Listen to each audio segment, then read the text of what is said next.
Good morning, everyone, and welcome to the InTouch Health webinar series. This is Larissa from Corporate, and I will be your host for this webinar. Today we will be featuring Dr. Gilad Gross and Donna Bernard from Cardinal, and they will be presenting on their telehealth experience. Dr. Gilad Gross specializes in perinatal care. His areas of expertise include pre-existing medical complications, fetuses with birth defects, and patients requiring intensive care management during pregnancy. He offers preconception counseling, genetic counseling, ultrasounds for prenatal diagnosis, and labor, delivery, and postpartum care. Dr. Gross is interested in a range of research topics, including preterm labor management, the study of the reproductive tract, microbiome, and implications on preterm delivery, fetal monitoring, and medical liability and obstetrics. He is a professor in the Department of Obstetrics, Gynecology, and Women's Health, Division Maternal-Fetal Medicine at St. Louis University School of Medicine. Dr. Gross is a member of the American Board of Obstetrics and Gynecology, the American College of Obstetrics and Gynecology, Association of Professors of Gynecology and Obstetrics, Society of Maternal-Fetal Medicine, and the Central Association of Obstetricians and Gynecologists. He serves as editor-in-chief for the St. Louis Obstetrical and Gynecological Society. Donna Bernard is the Director of Maternal Services for SSM St. Louis. Maternal services includes maternal-fetal medicine for the St. Louis Network, maternal telemedicine, maternal diabetes education, OB/GYN residency clinic at St. Mary's Hospital, and WISH, Women and Infants Substance Health Center. Donna is also involved in strategy and new science development for maternal services. She began the SSM Teletouch program in 2011, creating the operational process for performing level 2 ultrasounds and MSM imaging via telemedicine. In addition, Donna is the recipient of multiple awards for exceptional innovation for telemedicine and other new program developments at SSM. We will begin our webinar shortly, but first a few notices. You have all been auto-muted. If not, please make sure to mute yourself for the entire webinar. During this webinar, you will be able to enter questions in the questions module located on your GoToWebinar panel. Questions will be at the conclusion of the presentation, but please feel free to ask your questions at any point during this webinar. This webinar will be recorded, and a copy of the recording will be available on our website. A link will be posted at the end of the webinar. And this webinar presentation should last about 60 minutes. That includes the time for questions and answers. And now, without further ado, Dr. Gross and Donna Bernard. Good morning. Good morning. We'll start with a little background information about our organizations. SSM Health in St. Louis, Missouri is a Catholic non-for-profit health system serving the comprehensive needs of communities across the Midwest through one of the largest integrated delivery systems in the nation. SSM has over 20 hospitals located in Illinois, Missouri, Oklahoma, and Wisconsin, with over 8,500 physicians and 31,000 employees. We have an established academic affiliation with St. Louis University. St. Louis University School of Medicine is a private American medical school with the St. Louis University. The School of Medicine was established in 1836 and has the distinction of awarding the first MD degree west of the Mississippi River. The Division of Maternal-Fetal Medicine is part of the Department of Obstetrics, Gynecology, and Women's Health at St. Louis University School of Medicine and educates the fellows in the MFM Maternal-Fetal Medicine Fellowship Program and the OB/GYN Residency Program. Several years ago, we realized that we had we needed to be able to basically expand our maternal-fetal medicine program, but considering the difficulty in recruiting MFM specialists into either a private practice setting or an academic setting, we knew that it would be a challenge trying to reach our patients in our rural areas. So what we did was we focused on trying to keep the physicians in the St. Louis area at our hospitals and our established facilities but then find a way that we could still service the patients in the outlying areas in rural Missouri and rural Illinois. One of the things that we looked at, because we knew it wasn't really the best use of the physician's time to keep them on the road driving to facilities with low volumes. So one of the things that we looked at originally was telemedicine, and was there a way to perform the services via telemedicine? Of course, to do this, you have to get your physician buy-in. You have to make sure that you can create an operational process and that you can provide a service that is pleasing not only to the patient, but to the referring OB physician. So we started looking at the telemedicine process and what exactly did we need to be able to perform service-wise over telemedicine. And the most important thing that we saw repeatedly was level 2 ultrasound. So that was what we determined we needed to be able to do, was find a way to perform a level 2 ultrasound over telemedicine for our rural areas. So we determined we could utilize it at using a spoke and hub type system that we had discussed with InTouch. And the hub site would be our control station located at St. Mary's in St. Louis, and that's where the physician would read, the MFM physician would read the ultrasound from.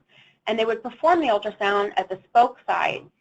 So that was going to entail a way for the physician to be able to see the exam real time if we did this over telemedicine.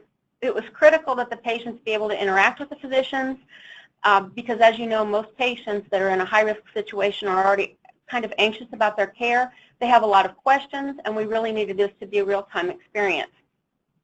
We did research our options and determined that the FDA-approved medical device technology from InTouch Light would best fit our needs.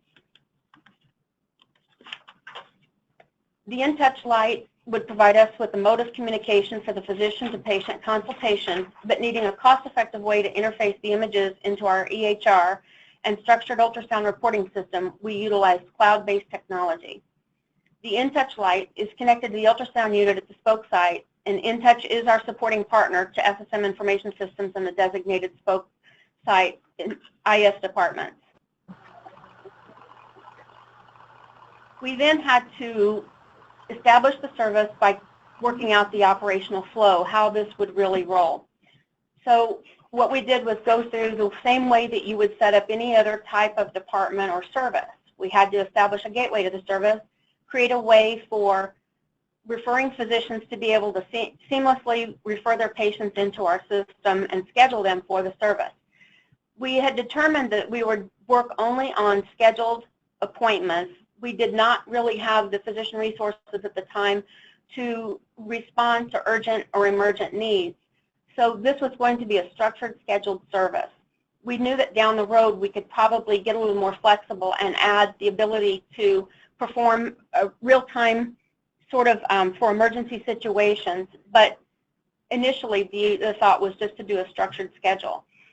We also wanted to be able to provide the patients with information on the service because it sounds a little high-tech and maybe might be a little scary, or just give them information on what to expect.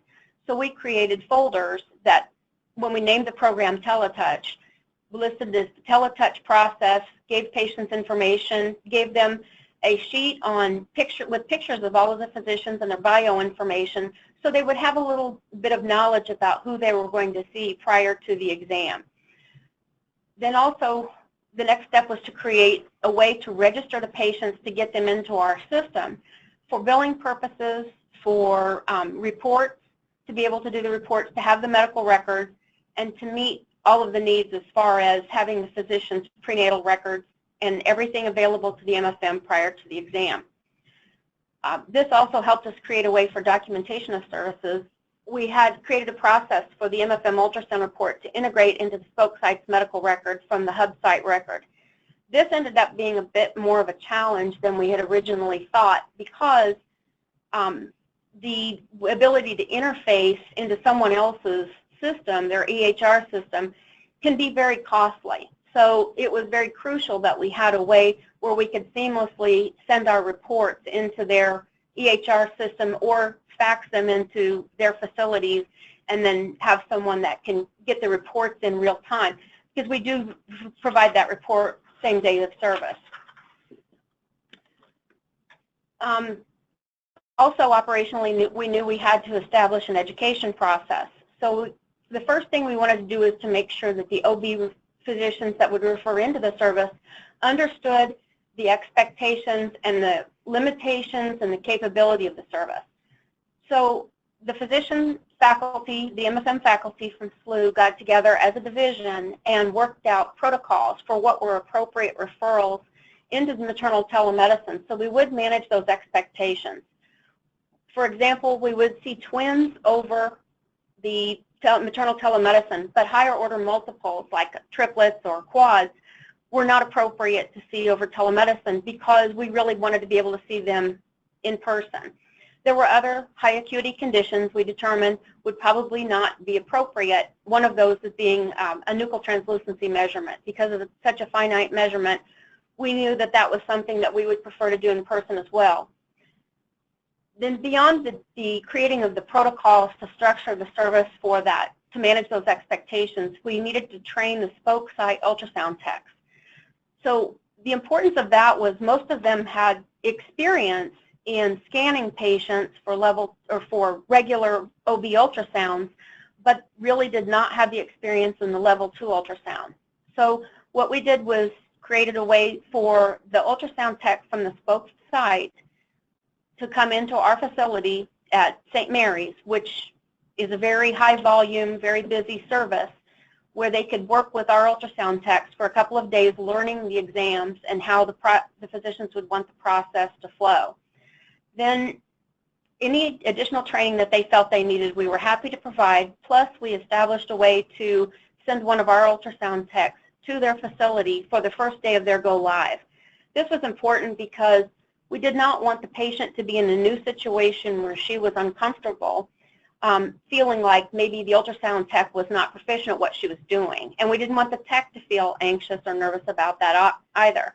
So it was very crucial that we provided a lot of support to our spoke sites throughout this process, so the ultrasound techs didn't have any type of anxiety or issues, and there wouldn't be any kind of quality issues or concerns either. Then finally, educating our own team on how this would work. So the hub site team is very crucial also because they are the point people that will get your information out to the referring providers, plus they field many of the questions. So we did find out that we had to work out how we would deal with unanticipated diagnosis over a remote presence exam. And one of the most important parts was we wanted to make sure that the referring OB would be available when their patient was being scanned. Now, if they aren't, the agreements that we made with our referring doctors was that someone from their practice would be available. It was very important if we were going to have a very difficult discussion with a patient about a high acuity situation. We wanted them to be able to go back to their OB physician or bring the OB in for the discussions if they choose to, so everyone has that real-time communication on what's going on and to make sure that the patient had some support there as well. We did not want to necessarily deliver bad news over telemedicine, but the reality was that frequently that happened, and so we wanted to make sure that their local support was there. Yeah, it's sometimes you can't predict what you might find on the ultrasound. And we also have an agreement that if we do have something that's unanticipated, you have to be very careful at how you phrase it to the patient, because you don't want to necessarily lock yourself into a diagnosis sometimes without being able to personally meet with the patient. So we have situations sometimes where they will come to St. Louis as a follow-up to get an exact diagnosis. The ones that come to mind the most might be the cardiac malformations. Cardiac malformations are hard to see at bedside, sometimes even with the best equipment in the best situation. So it's very well accepted by the patients that, you know, that we might tell them that what we see might not be entirely normal and that we have an idea or two of what we're seeing, but we're not ready to nail down a diagnosis just yet. And that does take, you know, some time in patients with regards to how you break that news to the patient. And the patient's physician is also an important part of that because they can assuage any, undue fears that might come from a diagnosis like that. But it is understood that if you do come to something serious or you see something that is complex in nature, that they'll then come, because sometimes there are other testing that's done, not just an ultrasound. There might be hematologic testing, genetic counseling that might be involved with the findings. So that's all involved with the sort of the package care. Some of the other issues we found that happened were internet connectivity issues. When you're working with some of these smaller critical access hospitals or smaller facilities, they have maybe a limited amount of bandwidth. Now, InTouch does go in and do a tech analysis and assessment prior to starting the service for us. However, we found that once in a while when one of the small hospitals would have a situation where their internet was compromised because maybe everybody was jumping on their internet at their lunch hour. It was just some small minor things, but these are things you need to be able to work through in your day and have a backup process. So, in the case of some sort of equipment failure or internet connectivity issues, we always had it established that they can save all of the images and then transmit them over to us via the cloud technology, or send it, worst case scenario, on a disk and we put it into our system. But very rarely have we had these problems, and they're always resolved pretty quickly. The actual examination itself involves the entire process is that the referring physician site calls and schedules the exam with our facility. We coordinate with the ultrasound department at the spoke hospital. The patient information is faxed into us. They fill out their demographic information that comes out of a registration form, essentially, that comes out of their patient package, the folder that we provide them with for information. We also have a registration form to gather their signature and other information. So that is filled out at the time that they're scheduled and then faxed into us. At the same time, we ask for the order to be faxed as well as the prenatal records, so the MFM physician can review prior to the exam. So the patient is scheduled. They come in for their appointment into the ultrasound department. They are scanned. The process that we do is that the ultrasound tech goes ahead and scans and captures all of the needed images for the study for the level 2 ultrasound. Then she notifies our physician, picks up the handset, notifies our physician that she's ready for us, and our doctor will log in. Now, this is crucial because the first 30 to 35 minutes are spent with the tech capturing the images, and then our doctor can spend time looking at other patients at other sites and toggles back and forth using the control station between different facilities to be able to see various patients at various sites. So the doctor jumps in when we're ready for them, greets the patient, has the discussion. How are you today? Goes through all the normal things that you would do in a face-to-face encounter. And then he basically instructs the ultrasound tech, let's start again from head to toe. And they go back over all of the images and then go over areas of concerns or things that have been identified on the exam that they need to have a better look at. I'll also add that there is a worksheet that the techs will fill out ahead of time. So if you're used to having background information on the patient before you scan them, H&P, well, not the P, but the history, why they're being scanned, what their past obstetrical history was, we get that ahead of time. So we can look at them, and that way we can tailor our questioning to what we have. So we're not going in there without any documentation. And one of the great things about the way the technology works is in the image here you can see Dr. Miles, one of our MFM physicians, watching the scan as it's performed. There's been times that maybe the ultrasound tech needs a little bit of guidance if they're not able to get good imagery on a certain area. So it's easy for the MFM physician to watch the scan being performed on one of their screens while they're getting the live feed of the images on the second screen. So from the control station, they can say, why don't you try to turn your transducer this way or try it that way, and see what we can do to get a more cooperative baby and a better image.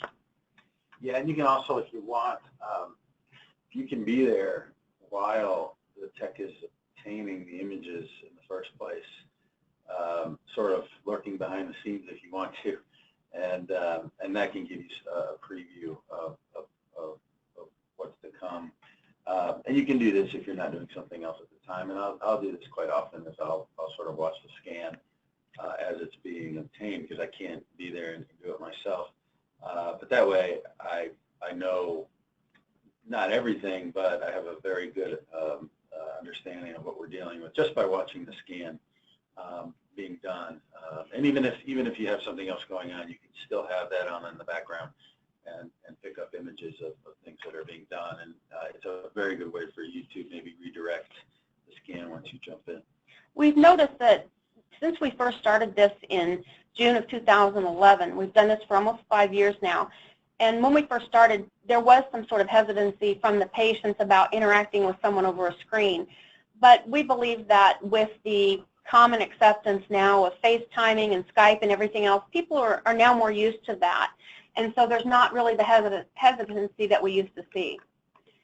This is the view that the physician sees from the control station. And as you can see on the left side, what you'll see is that they can see what's going on in the room and watch what's going on, what the tech is doing, while on the right side, the real-time images are coming through, and they can watch that. Static images as well as clips, as well as what's being scanned. The results were that we started with the 2 service locations in 2011. We have added 5 spoke sites in 2012 and 13. And then after continuing to grow our program within St. Louis, we expanded to internal telemedicine in 2014. We started utilizing telemedicine to provide support to our satellite locations in some of our off-site areas.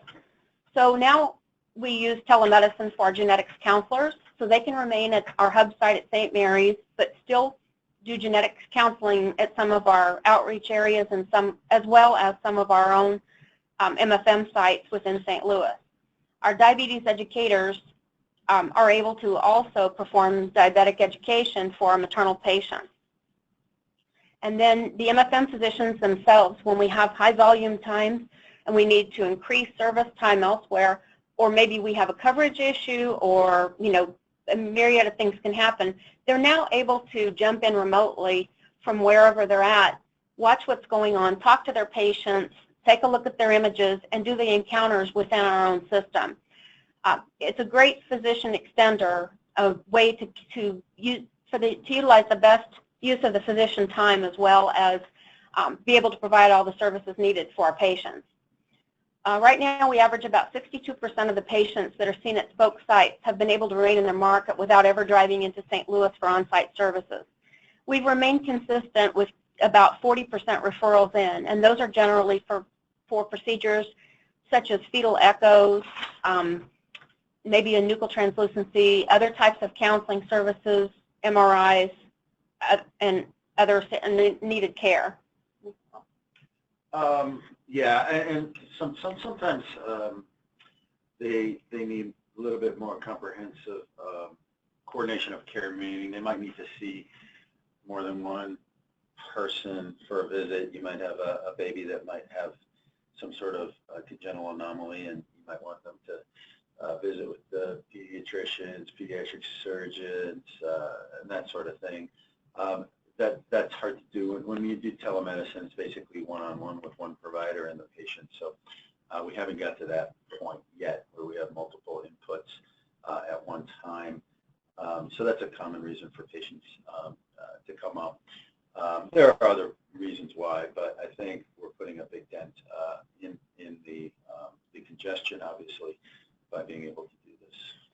Right, and we also have a fetal surgery center at Cardinal Glennon, and that's one of the areas that a patient might be referred into as well if they need to be seen by the fetal surgeon.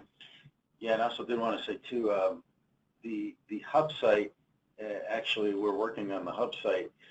The hub site doesn't necessarily need to be one certain site. With our laptop technology now, we can have a mobile hub site, almost like a mobile hotspot.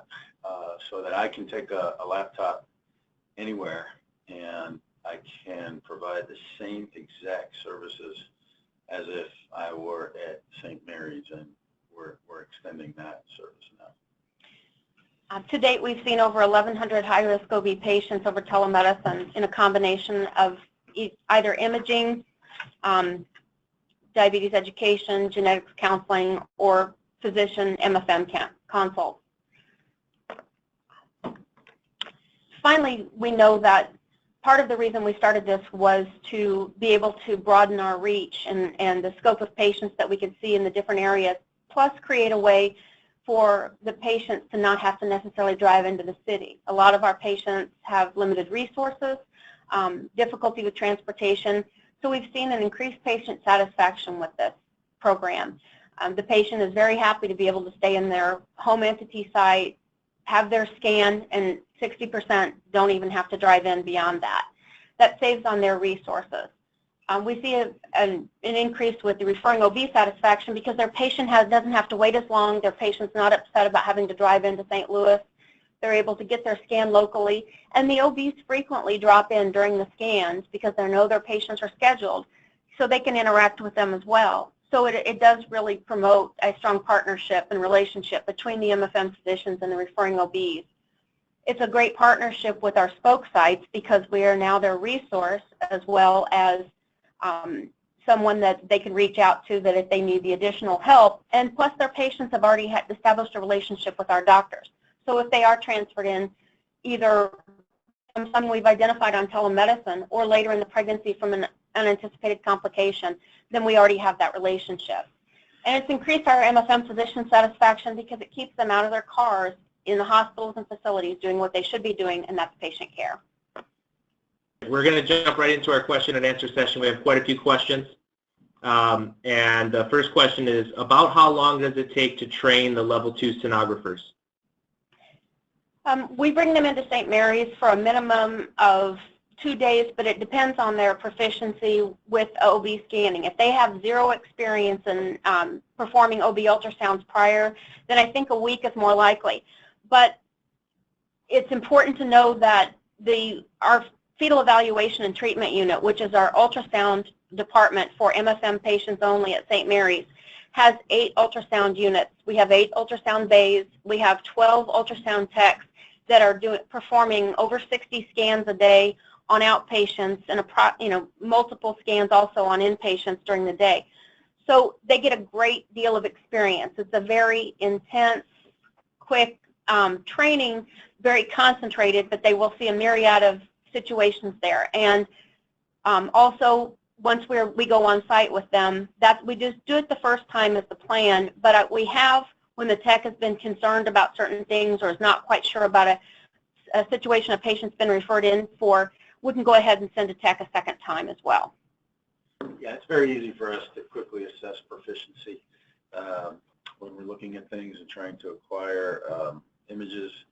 And we do have lots of our techs are very interested in education, and you can certainly find techs within your own institutions that might be more inclined towards leadership and training roles, and they have no problem going out and sort of spreading the knowledge. And we have sent techs out to other places to assist, and it doesn't take long. Great. So we had another question here from Tim asking, does the mother's local OB ever attend the consultations, and what is the process if the mother needs to come to Cardinal Glennon? We do have OBs that occasionally show up because they know when their patients are scheduled. Most of them know. Or if they already anticipate a concern, I think that they generally work that into their day to go on over to the ultrasound department at the hospital, their local hospital, and be there to witness and be there for their patient, and also to communicate real time with the MFM physician. Now, as far as the referral process, that was something that we knew had to be a very easy process. So when we tell the patient that we're now, we're going to need to see you for further studies at one of our facilities, then we have a telemedicine coordinator for maternal services, and then she works with that spoke site and that patient to give them an appointment right then, real time. Worst case scenario, you take a phone number and call them back if the patient doesn't have their schedule, but it's very important that it be scheduled right away, and then we get them into our service, and then give them directions. We can send them electronically or we can mail them, plus a packet of what they can anticipate for the services for that day when they come into our facility, where to go, there's maps, contact information, etc. But we want to make it as easy as possible and as quick as possible to kind of keep the flow of that service going. I can tell you from a physician standpoint, the getting somebody in for, say, an echo or a surgical consult, it's the exact same process for me, whether I do it via telemedicine or if the patient's in the next room to me. It's the same process. Thank you. We have a question from Isabel, and I'll just apologize in advance. Some of these questions overlap some content, but we have a question from Isabel asking, do the spokes need to have specific equipment with high resolution to allow for level 2 exams? And if so, since these machines are expensive, who's paying for them? Okay, that's a great question. So the ultrasound machine itself has to be DICOM capable. We don't really run into any that are not DICOM capable anymore. When we first started this, there were a few dinosaurs out there that had to be weeded out, that couldn't be used. Now we're kind of at the other end of it, because the robots we use currently have a certain resolution output, and some of the new high-def machines, ultrasound machines, are coming out with an even higher resolution output. But InTouch is working through the process to fix that. A converter has worked for that. We can still get a good image on that. But they are making a change to their output on their ultrasound, on their InTouch Light to meet that need. But as far as the cost, you know, we provided some of the InTouch Lights originally through a grant from the Department of Agriculture for outreach services and for expanding care to local rural areas. The rest of them we've purchased ourselves. And so what we've done is provided them either with some sort of lease arrangement, but you just have to be careful with all of the compliance issues. So we build a professional component when we place the cart at a site. The site has the benefit of not only being able to provide this service, but they bill the technical and facility fee. So you have to make sure you have this all identified contractually of who does what, that we maintain ownership of the cart, that it's really not used for anything else outside the scope of what we are doing. So we are not getting into any safe harbor violations. But as far as the ultrasound machines themselves, that's part of the criteria for when we go in and, you know, we've heard from a facility that's interested in our service. Part of the tech analysis, besides the internet information that InTouch gathers and their tech capability, has to be on the ultrasound machine itself. And we take a look at that and make sure that their unit is capable of performing the scans. If not, that would be up to them. That's not something that we can absorb. Great, thank you for that response. We have a question. We have two questions from Rick. The first one is, what structured imaging software do you use to work with both the EMRs and the InTouch Light? And then the follow-on question is there a desire to bring in NSTs into the patient records as structured report? Okay, great questions. We use Epic as our EHR, and we use Digisonics as our structured reporting program. And so there was not a way to interface the images in the beginning of this entire process into our Digisonics system and into Epic. So the gateway we were going to have to purchase from both was pretty pricey for that interface. So that's why we came up with the cloud technology. And now InTouch uses that in many different applications as well. So it's much easier now than it was in the beginning when we started all of this, but it is a very seamless process. We used eMix as a cloud technology. We also used SciImage, and so both of them have helped us really have a very easy flow for transmitting the images, and we get great quality with the images. NSTs, one of two ways. If you are doing an exam at a site that does have Epic.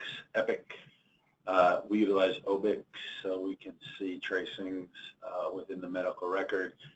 If you do not, we do it the old-fashioned way, and we have the technician hold the tracing up, and she'll just unfold it right in front of the camera, and it's very easy for us to make an assessment of reactivity just from looking at it. So yeah, we can do antenatal assessment with this technology. Fantastic. So it asks, Beth is asking, are you able to utilize your ultrasound reporting system at St. Mary's, or do you have to use the report from the spoke site? I think you might have hit on that earlier, but maybe you can re-respond. We use our ultrasound reporting system because our Digisonics has all the needed plots and graphs and different things that we need for our structured report. It also automatically interfaces.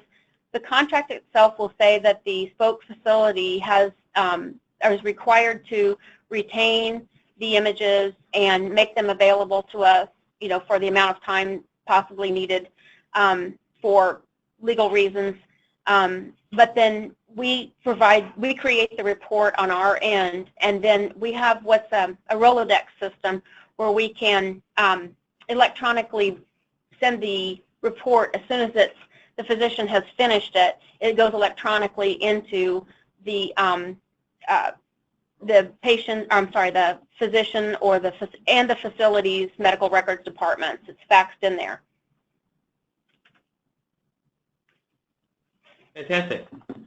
So Olivier asked that you framed that during your initial planning and protocol development that you decided to limit certain types of advanced or complex teleconsult scenarios in favor of only in-person assessments. Now, today, sometime later, after you've acquired more experience with the InTouch telehealth solution, visual capabilities, have you found that some of these more advanced or complex assessments can actually be included into your teleassessment protocols? Slowly, yeah. There's still some things that I would say preclude the teletouch. Like I said, you can't really do an echo via teletouch. I think if a CNS malformation is very, very, very difficult to fully evaluate via teletouch. We're getting more and more requests for exams because patients have multiple sections. So if you're really trying to rule in or out a creta, in creta, per creta, we're trying not to do those via teletouch. We're slowly integrating multiples, so I think we feel very comfortable now with twins. Higher order multiples we're still not as comfortable doing. I think where we're really getting comfortable, though, are the follow-ups. So you can see a patient that has an established problem, and just about all follow-ups we feel pretty comfortable doing via teletouch because that diagnosis is made. And it's pretty rare to have a second diagnosis or a major diagnosis kind of crop up on you. So, so we feel comfortable doing that. As Donna said, we're a major referral center, so we get a lot of complex cases where we get referrals in almost every single day for suspected twin-twin transfusions. Those are very difficult to do via teletouch. Anything that will require complex Doppler studies beyond umbilical arteries. MCAs could probably be done via teletouch. Things like ductus venosus and other vessel interrogation is a little bit more complex.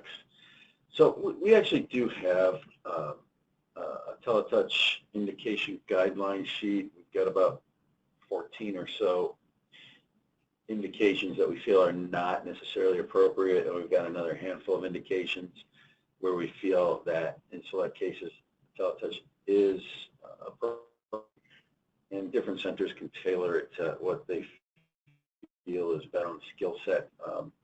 But yeah, I think as we get more comfortable and as technology improves, we become a less rigid, but it is still important to know your limits because a misdiagnosis can be extremely significant. It's also important that we know that this is partly a customer service, and so, but you always have to try to just integrate that into the bigger piece, which is patient care. So what is best for patient care? So you want to keep the customer service there. So there has never been a time that we've had a patient referred in for something that was inappropriate maybe, and that was not part of our protocol. There's never been a time that we've refused to see the patient. We'll go ahead and let them do the initial scan and see the patient. In all likelihood, that'll be referred in. But sometimes that's just a matter of going back and re-communicating and re-educating with the referring provider that, this one really probably wasn't appropriate. We just need to see this patient in. They might have extreme circumstances in their personal life, so maybe they can't afford to drive in or they don't have transportation. We're going to do everything we can to try to provide that service, and we've gotten much more comfortable over the years with what we're doing over telemedicine. At the same time, it is a balance, and it's generally a judgment call on case by case. And your facilities get better too. I mean, at first there is a learning curve about who is appropriate, who is not, and when we first started, we would be getting referrals for cases that really probably should have been seen up here. So everybody really has to learn, and it ultimately becomes second nature. But I can tell you when we first rolled this out, there obviously was some skepticism and some trepidation on the MFM's part, and I can tell you, whereas maybe initially there was a couple phone calls every month about concerns, I can't remember the last time that a member of my division has called me with a concern over the validity of a teletouch exam. And we're all conditioned now that if there is something that we see that we don't like, we set them up to come see us. And the process is smooth, and obviously, like I said, it's a learning curve, but once you get there, it's a pretty smooth process. Thank you.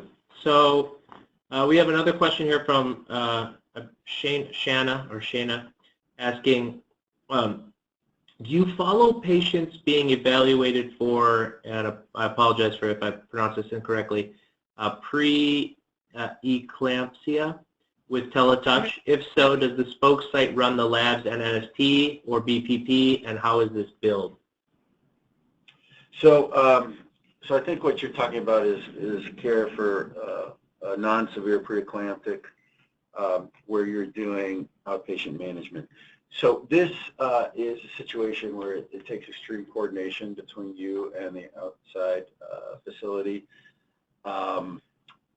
What we will do in these situations, as far as antenatal testing goes, and I don't want to, at the risk of sounding blasé, but I think the antenatal testing for preeclampsia is fairly straightforward. So typically outpatient preeclamptics are tested twice a week, either the combination non-stress test, biophysical profiles. These are typically things that you don't necessarily need teletouch for.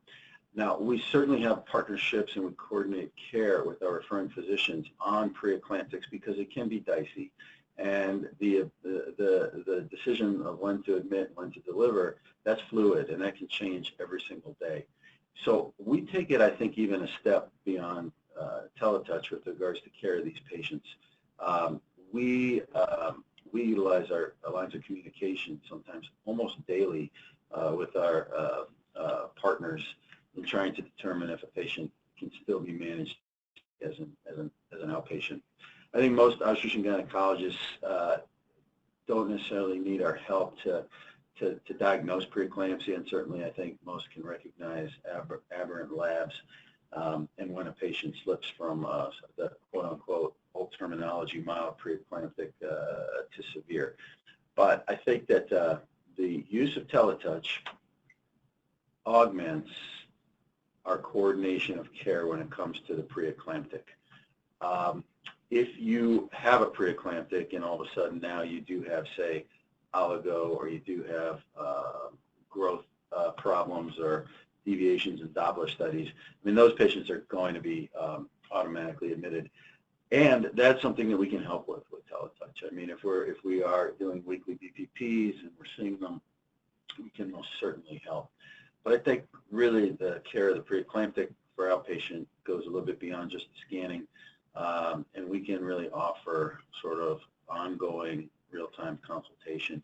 And we do that. We're a very big division, and we have the ability to have somebody on service 24/7 who takes intake calls from our physicians. I hope that answers the question. If it didn't, I'm happy to refocus. Well, as far as the billing part goes, that all those services would be performed at the spoke site, and they would capture the revenue from that.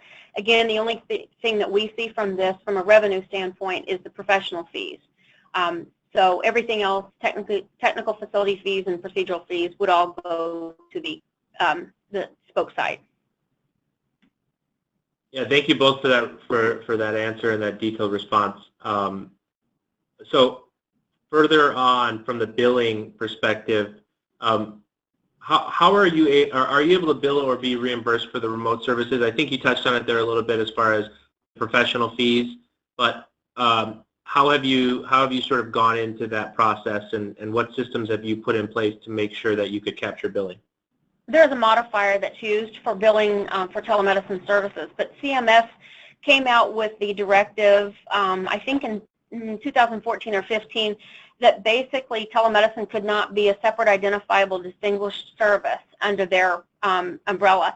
So you have to identify that you perform the service remotely on telemedicine, but an insurance company or Medicaid or Medicare, they're not allowed to disallow it from the CMS point of view as a payment for the service, because the government has realized that it is, for many of the patients in the Medicaid system, if they have to pay for transportation to bring them into St. Louis for their care, they recognize that they're better off if they support telemedicine and the usage of it, so they can limit the charges in the Medicaid system. It helps reduce, the extra costs for the patients for things like that. So, as far as that, all of that part goes, it is still treated as a regular service. We use the same E&M level services for consults, the same CPT codes for the imaging. And we bill the same way on the professional end. You're there, so this is not like reading an exam later. So you have the same ability to bill as you would if you were in your office. Okay, great. So this next question sort of dovetails a little bit off a comment you were talking about there from Medicaid patients and population. So can you please expand on the demographics of the patients you see? For example, the socioeconomics, the urban versus rural, percent of complicated versus uncomplicated, etc. We do see a great deal of rural patients from Illinois and Missouri. So I would say that one of our sites is in Breeze, Illinois, and Breeze has a great small hospital, very strong OB practice there with great OB physicians, but they have been performing, they were one of our initial sites where we performed the service. It was a very easy transition, but they're in Breeze, what they're doing is they're pulling patients from all over southern Illinois. And anytime you're going from Illinois into St. Louis, you have to cross Mississippi. And it's not that they have to swim the river or anything, but you know how patients can be about having to make that drive. Some of that is because of their resources or financial resources, but a lot of people just don't like to go into the city. Very understandable. So when they're able to do that service in their site, it works very well. But most of the patients that we see are from very rural areas, except when we're doing internal telemedicine. Those patients would be more urban areas. High acuity, anyone that's sent into MFM from their OB, because we are a referral-based service. Patients don't self-refer into maternal-fetal medicine services for us. So anyone that's referred in by their physician, if their physician feels strongly enough that they need to be seen by MFM, then we deem it as appropriate as well, and we will provide that co-management or consultative service. Yeah, and I would say that it's almost 50-50. I mean, where 50% might be just for what we call level 2 detailed ultrasound for some reason, and then the other 50% there will be some sort of follow-up either with the telemedicine or, as Donna said, coming into St. Louis to see us. And I mean, when we first started doing this, I mean, I think gas was costing $3-4 a gallon, and actually, you know, we were doing it in our head. The amount of money that you can save these patients, just that even if they're taking a 30 to 45-mile trip, it's astounding. You really just have to stop and think about that for a minute, and that, I think that's one of the reasons. You know, gas is cheaper, but it still is expensive, and for these patients in these outlying areas, it's a huge cost savings for them. Thank you. So overall, this question is from Tim asking, overall, has this program helped Cardinal Glennon expand to other services as well? And I guess as an extension of that question, what types of, you know, how are you looking to advance your service offering in the future, if any? We actually, Cardinal Glennon is our pediatric hospital, and St. Mary's is our adult facility that is partners with Cardinal Glennon, where it's a tertiary care center where we do the have the high-risk services and deliveries. Cardinal Glennon has our NICU, and basically maternal and pediatric services are run from Cardinal Glennon. So the benefit to Cardinal Glennon has been not only the referrals to our Fetal Care Institute, the FCI, for fetal surgery patients, from the twin-to-twin transfusions, myelomeningocele, whatever different things that are identified that the patients are sent in for fetal surgeries. So that's part of it, but also just, you know, this is a relationship builder, and it helps build the bridge with those spoke sites. So while we know exactly how many patients have been seen, we really can't quantify how many we wouldn't have seen if they were all coming in directly into our facilities. So it's a great question. I wish I could give you an exact of what we have seen from it. But as far as what we plan to do in the future, we are opening a maternal substance abuse service. We've been doing this in a pilot program for 2 years now. It's a buprenorphine-based therapy for maternal substance abuse patients, and it's part of the MFM services. So we're opening the WISH Center at St. Mary's later this year, and then one in Southern Illinois. And that satellite office in Southern Illinois will be all telemedicine and then mid-level providers on site. So that'll be consultative services for maternal substance abuse patients and in Southern Illinois, and then imaging as well. And I think we're just going to continue to refine our genetic counseling and our diabetes. I think that the diabetes is the one that is really we're hoping to expand upon, from nutrition counseling to education to coordination of care, coordination of delivery. I think that is where we can really put a dent in workload and efficiency. And like I said too, just really refining and working on sort of the mobility of the hotspot and utilizing our laptop technologies. Just it can add so much versatility to a provider's day. Well, it's very impressive what you guys have done, and you know, what you're continuing to do, and I'm sure all the patients in your region are better off for it. We just have one more quick question before we close. It was around a process question asking, how does a physician get notified and alerted to provide a high acuity consult? Is it sort of an on-demand coverage thing, or what's that process? No, we have a schedule. So any of the spoke sites that we have set up have time that's allocated to them for when, so they know that they can always get their patient in on a Wednesday morning between this time and that time. So once you have your protected time, once we've established the service, your patients are scheduled, and then an MFM physician is scheduled for that time for teletouch coverage. Dr. Gross is, you know, responsible for making sure that there's always a physician available for maternal teletouch coverage. And so that's that's basically the core of how it starts. And we have a great coordinator who will send us an email at the beginning of the week to tell us just how many teletouch exams that we have scheduled for that morning, so we can plan our day. And certainly, if we have a very heavy day, nothing else will be planned. If it's a lighter day, you could potentially plan on getting something else done. And that's the flexibility and the versatility that you get by doing this. But you have to have somebody who can help you, and Sharon is our person, and she always gives us heads up, so we know what we're running into. All right, great. Well, that brings us to the top of the hour, and we really want to give a very big thank you to Dr. Gross and Donna Bernard, SSM and Cardinal Glennon for today's presentation. You can see if you have additional questions or information or comments that you'd like to submit, you can contact us at questions@intouchhealth.com. And we've also included Donna Bernard's email address if you have something specific clinical questions that you want to reach out about. And then also you can please visit our website to find a recording of the webinar and a list of upcoming webinars in our series. You can see the address here, intouchhealth.com. You can go to the telehealth resources section and go under webinars.